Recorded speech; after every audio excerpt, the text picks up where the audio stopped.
Hai Mam, sebagai ibu yang kesehariannya dihabiskan di dapur, pasti sudah tidak asing lagi kan dengan bahan aditif yang biasanya sering dipakai. Bahan aditif makanan atau bahan tambahan makanan yaitu bahan yang ditambahkan dengan sengaja ke dalam makanan dalam jumlah kecil dengan tujuan untuk memperbaiki makanan, cita rasa, tekstur, ataupun memperpanjang daya simpan. Namun tahukah Mam, ada beberapa bahan aditif yang masih diragukan kehalalannya.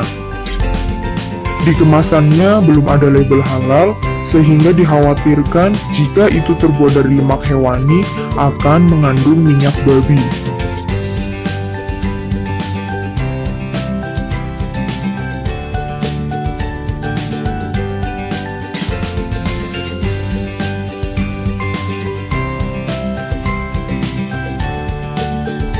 Bahan aditif apa saja yang diragukan kehalalannya? Ikuti terus videonya sampai habis ya, Mam.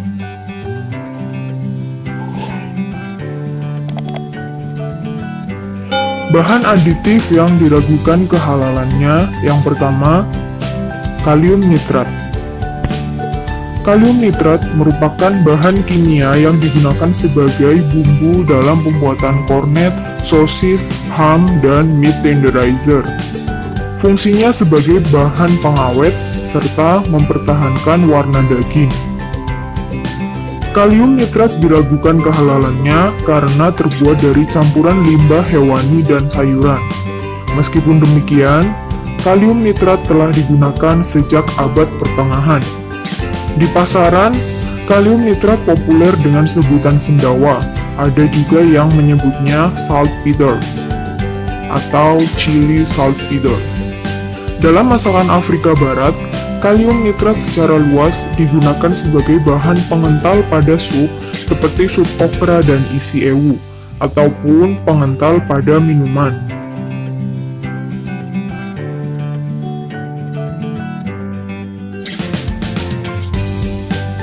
Kemudian yang selanjutnya yaitu ada asam tartrat.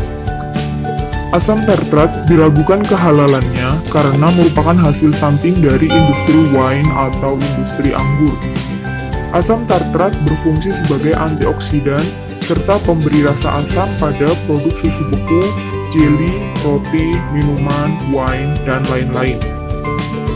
Sifat asam senyawa ini juga dapat mencegah pertumbuhan mikroba sehingga dapat sekaligus sebagai pengawet makanan. Asam tartrat juga digunakan sebagai campuran tepung soda kue yang merupakan bahan pengembang yang secara umum digunakan dalam pembuatan roti. Jadi, penting untuk mengecek komposisi di setiap kemasan soda kue yang digunakan ya Mams.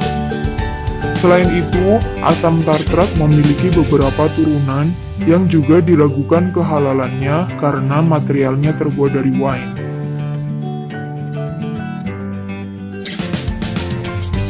Yang ketiga ada gliserol.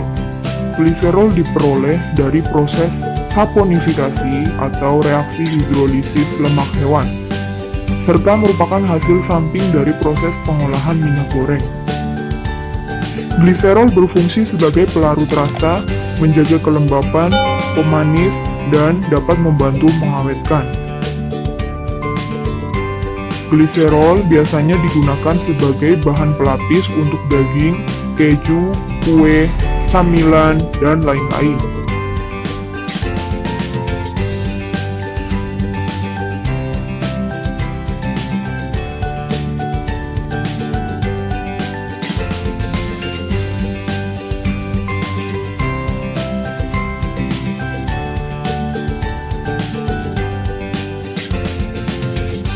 Kemudian yang selanjutnya ada asam lemak dan semua turunannya. Lemak bisa berasal dari lemak nabati dan lemak hewani. Namun yang akan dibahas di sini adalah asam lemak yang terbuat dari lemak hewani.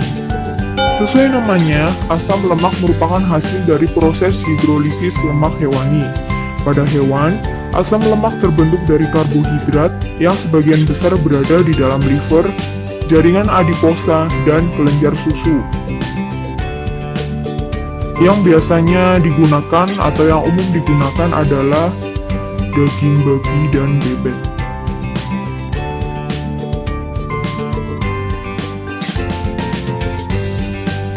Asam lemak sebagai aditif makanan berfungsi untuk pengemulsi dan penstabil. Biasa ditemukan pada produk roti dan kue, donat, produk susu seperti es krim, minuman, serta dessert beku.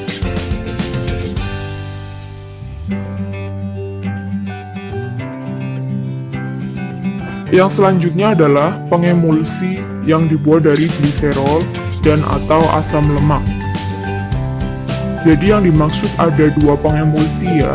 Yang pertama pengemulsi yang terbuat dari gliserol, yang kedua pengemulsi yang terbuat dari asam lemak.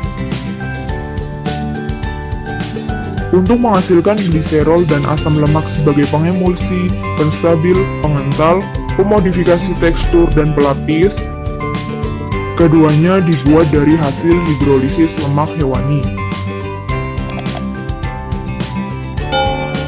Biasanya ditemukan pada snack, margarin, coklat, cake, puding, dan lain-lain.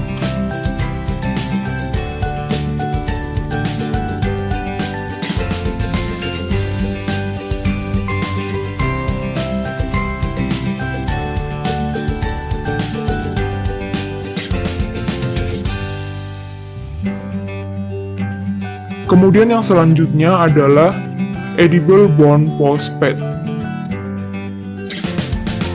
Edible bone phosphate diragukan kehalalannya karena terbuat dari tulang hewan.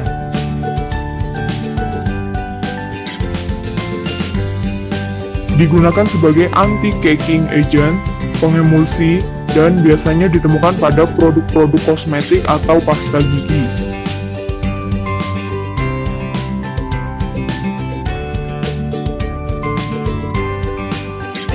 Sebagai aditif makanan, edible bone phosphate sering dijumpai pada suplemen-suplemen makanan.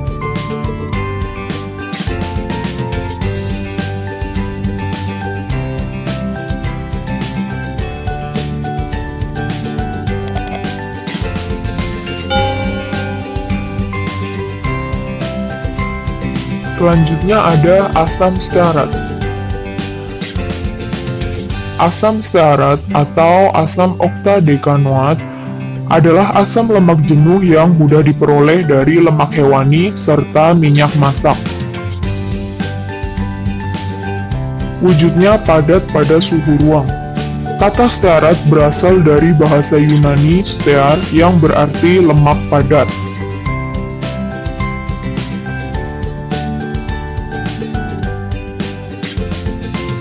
Asam stearat bisa ditemukan pada produk makanan seperti margarin, spread, dan shortening.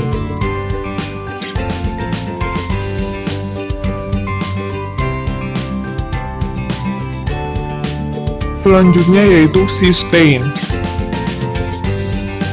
Sumber utama cysteine pada makanan adalah cabai, bawang putih, bawang bombay, brokoli, dan inti bulir gandum. Cysteine juga diproduksi secara industri melalui hidrolisis rambut manusia dan babi serta bulu unggas.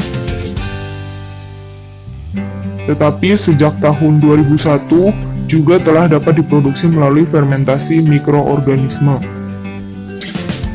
Cysteine berfungsi sebagai bahan pengembang adonan, bahan dasar pembuat perisa daging. Biasanya juga digunakan untuk produksi tepung dan produk roti, bumbu, dan perisa.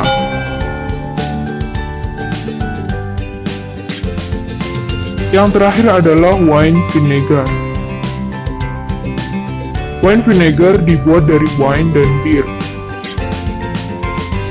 Berfungsi sebagai pemberi rasa bumbu-bumbu, saus, dan salad. Bahan utama halal tidak menjamin kehalalan produk. Produk herbal yang berasal dari bahan alam biasanya diklaim sebagai produk halal. Begitu juga dengan produk yang tidak mengandung bahan baku dari babi dan alkohol juga langsung diartikan halal. Secara garis besar memang bisa dikatakan demikian. Namun, bisa jadi selama proses pengolahannya terbentuk alkohol yang bisa menjadikan produk tersebut menjadi tidak halal. Contohnya seperti arak Cina. Arak Cina memang terbuat dari bahan dasar beras ketan yang halal. Namun bahan tersebut kemudian difermentasi sehingga pada akhirnya mengandung alkohol sekitar 15%. Tingginya kandungan alkohol inilah yang menyebabkan tidak halalnya arak Cina. Oleh karena itu, sertifikasi halal tetap diperlukan walaupun produk tersebut berasal dari bahan baku herbal atau nabati. Kemudian, varian halal tidak menjamin keseluruhan produk juga halal. Misalkan pada contoh brand bakery, roti yang dijual telah bersertifikat halal, sementara cake yang dijual masih mengandung alkohol dan rum. Kondisi seperti ini tidak bisa dikatakan bahwa brand bakery tersebut halal.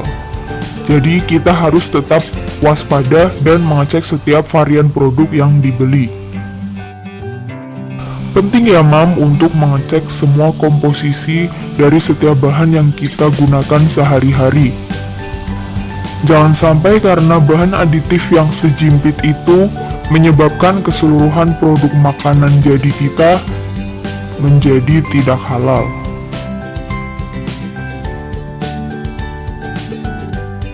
Cukup sekian video kali ini. Jika ada yang ingin ditanyakan, silahkan tinggalkan komentar. Terima kasih sudah like, sudah menonton sampai habis. Dan jangan lupa subscribe bagi yang belum subscribe. Sampai jumpa di video selanjutnya.